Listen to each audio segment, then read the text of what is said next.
Let's get a sense of at least what's happening on crude with Reza Amanat, who's joining us as well on the show today, Deputy Editor, Crude Markets. Thanks for joining us, Reza. Yesterday, markets were clearly reacting quite extremely to the uptick in crude. Today, we're seeing a slight cool-off.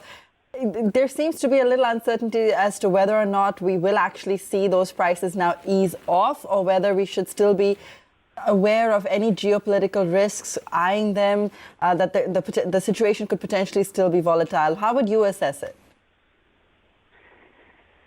Yeah, hi. I think I would agree with that. There's obviously a geopolitical risk premium about the environment in the Middle East that's not going to go away anytime soon. But I think overall, there's the pressure to push up prices has eased. As you can see, after the announcement from the Saudis last night, prices came off. I think ICE Brent came off more than $4. And I think WTI futures also came off almost $4. So there's the panic or the worry that this outage in Saudi Arabia might take months to clear has obviously subsided. How does one really understand the supply-demand equation?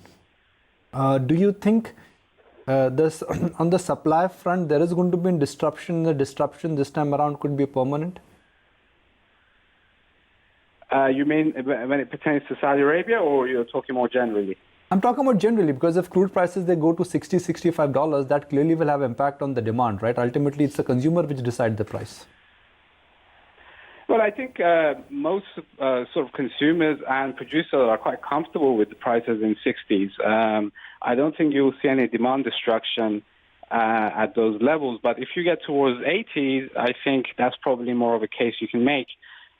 You've got to remember, just before the incident happened in Saudi Arabia, the main goal of OPEC and their non-OPEC allies were to get stock levels down. So they were basically saying that the stock levels globally are too high and we should get them down.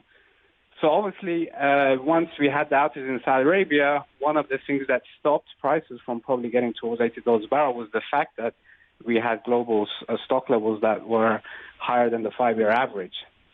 So in that sense, I think the prices in the 60s are not beyond expectation. Great to have you on the show. Thanks so much for joining in with that perspective.